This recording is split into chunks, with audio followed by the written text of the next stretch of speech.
what? Today's the day I needed this thing, and somebody welded it backwards. Who ruined this thing and welded it backwards? Well, calm down, calm down. What do you mean, calm down? It's ruined. It's not ruined, we can fix it. And it was you who welded it. Oh, you're not gonna blame this on me, are you? Oh, come on, you make lots of mistakes. We just edit them out into videos. Maybe we should just show the folks what you've done. Oh, let's do it. Come on, let's go show them. Number one here. Okay, we have these brackets for pickup points. And the problem with them is when I put them in the brake, it's easy to bend one of the 90-degree bends. The other one, not so easy. So what I did was put a slight bend here, run it through with a full 90-degree bend here, and then come back and hand bend this one in the vise. And see if you can tell in this video, I don't know for sure. Nice crisp 90-degree bend here, little roundish radius bend, and it makes for not being precisely square. And I thought that maybe tack welding them onto the chassis and then be able to push it into position would work, but redoing it, going back to another method of two pieces, single bend with a weld on the other corner. Probably going also to a little heavier gauge steel. Now here, you get to see a little bit of what I was talking about. Nice good bend here. Goes off to a bad angle over here. Now these also had a little bit of clearance problems with the A-arm. Had to put these little notches in it. Some on the back here, so when the A-arm flips up, clears some places, but just not gonna work. Redesigning these, so I gotta cut them off, start over. Of course, there has been the big mistake of placement of the turbochargers on the first round. They were too close to the bulkhead.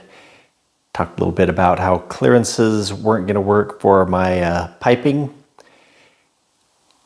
And of course, once we moved them, now that created a problem with my manifolds. You see here in the clay, took a mold off of them. We're getting ready to cast those manifolds in stainless steel. Luckily, I had made the big jump and send those off to the foundry because they are now defunct. I will be making them out of steel tubing now and just welding them together.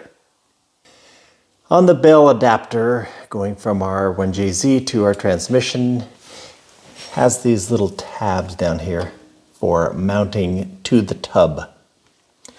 And they are actually a little higher than was expected in the design. So I'll swing around.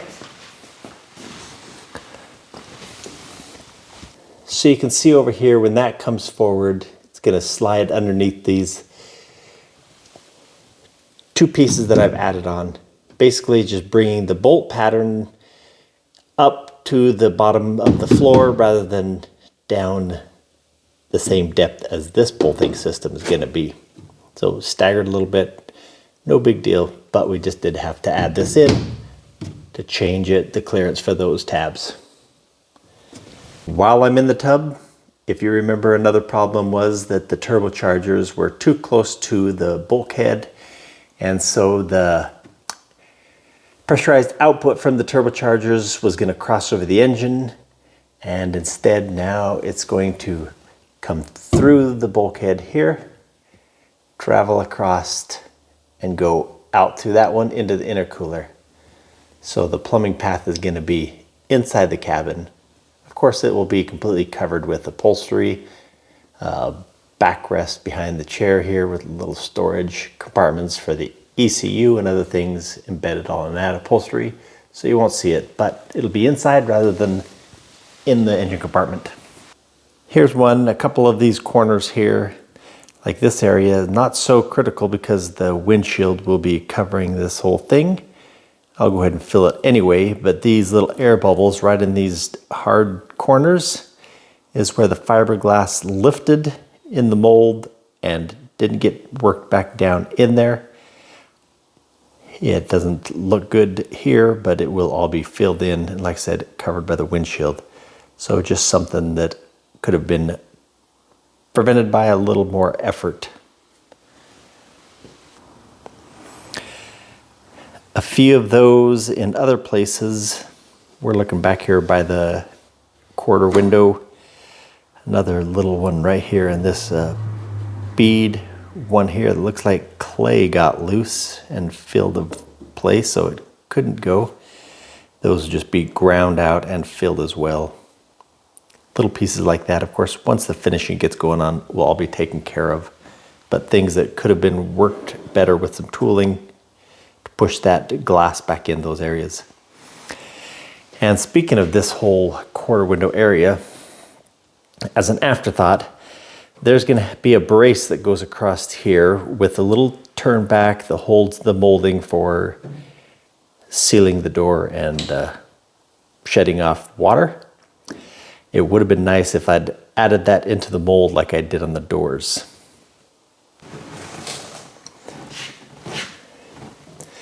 So this is the same situation on the door. So you can see how it made nice, good molded in piece. Even got the little turn back. All I have to do now is put the little flange sticks out to hold the rubber seal on there. But like I said, it would have been much easier to put that into the mold and have it already finished than rather manually create it later. Okay, and then a mistake that has cost me a lot of time but not too much misery was this. Of course, I talked about this in a previous video. Went through the time to do all this 3D modeling and printing these parts up in PLA so that we could cast them in aluminum.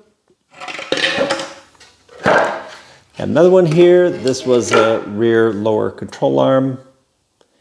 And of course, made the decision to not do cast parts because of some safety considerations, and instead converted to fabricating out of welded steel plate and tubing. So we've got those, gone past the errors of that one and moved on. So there you have a few of the errors, problems, things I've come across. Of course, that's the nature of this whole business. Creating a prototype is engineering, re-engineering, solving the problems as you come across them. Anyway, hope you like this little quick tour through the shop of those problems. And now you know I am human and do make mistakes and don't edit them all out. Anyway, thanks for stopping by. Come back and see us again.